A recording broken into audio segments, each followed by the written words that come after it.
Mercredi 15 avril 2026, mesdames, messieurs, bien le bonjour, bonsoir. Bienvenue, voici Art d'Info, Haïti Actualité, Ralph décrypte l'info pour ce 15 avril.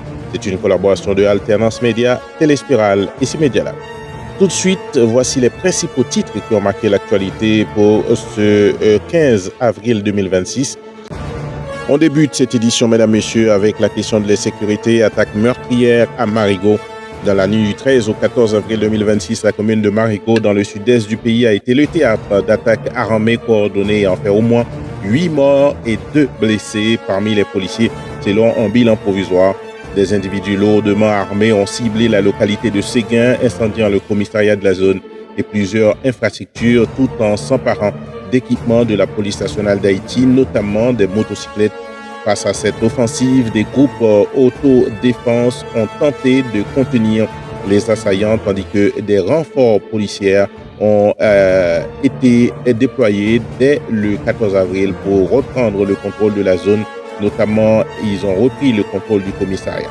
Malgré ces opérations, la situation demeure instable, illustrant la difficulté persistante de l'État à sécuriser durablement les territoires exposés aux violences armées. Et toujours concernant la situation sécuritaire, le Défenseur Plus dénonce l'inaction de l'État.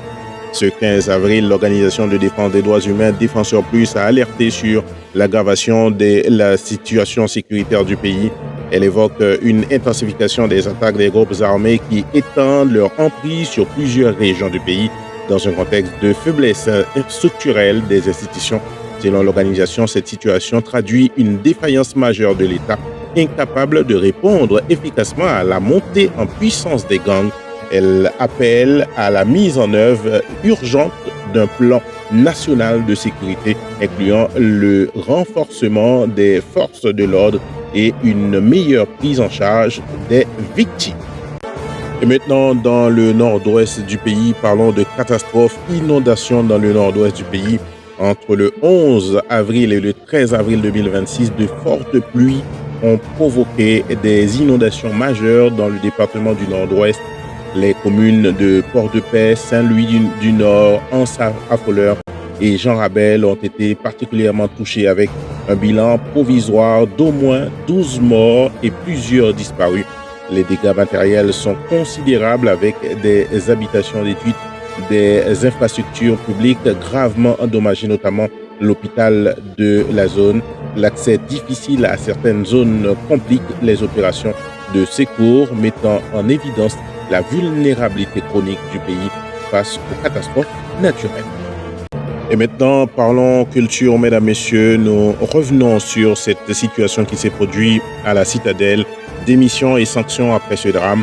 Ce 15 avril 2026, les autorités haïtiennes ont annoncé une série de sanctions après la tragédie de la Citadelle.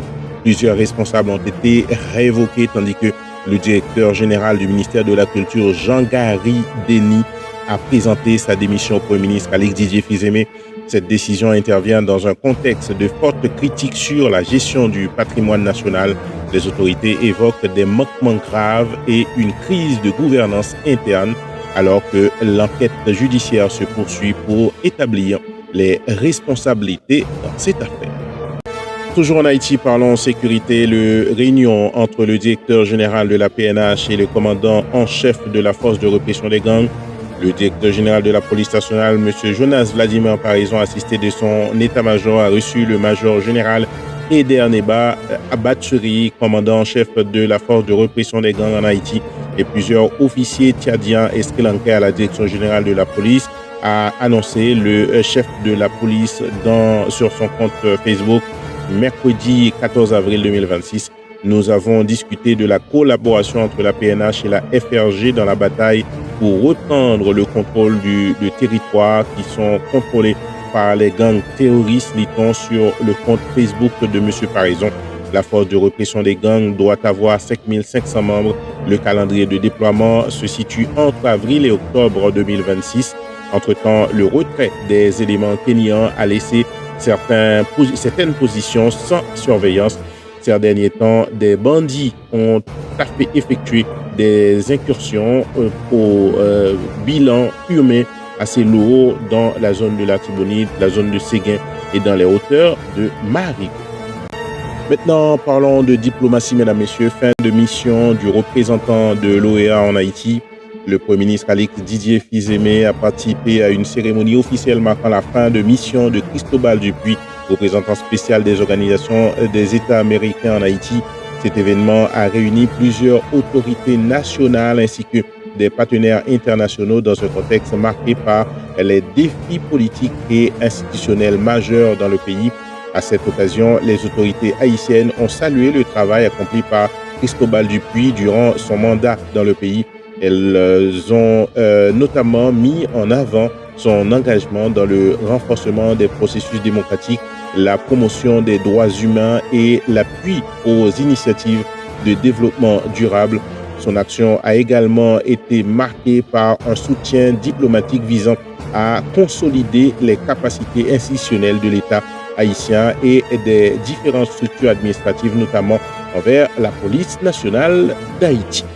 Et maintenant, dans l'international, mesdames, messieurs, commençons avec l'information concernant l'immigration, enjeu majeur pour la diaspora haïtienne. Ce mercredi 15 avril 2026, la Chambre des représentants des États-Unis examine une mesure visant à prolonger le statut migratoire de millions d'étrangers, dont environ 350 000 Haïtiens. Cette disposition est cruciale dans un contexte de crise persistante en Haïti. Soutenue par plusieurs élus démocrates, cette initiative pourrait permettre aux bénéficiaires de continuer à vivre et travailler légalement dans le pays. Toutefois, son adoption dépendra du Sénat de la République et du président américain dans un climat politique fortement polarisé. Et restons dans l'international, mesdames, messieurs, pour parler géopolitique, blocus et tensions maritimes.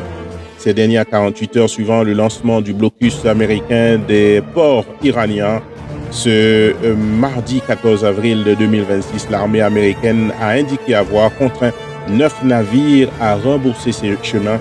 Cette opération vise à accentuer la pression sur Téhéran dans le contexte des tensions régionales.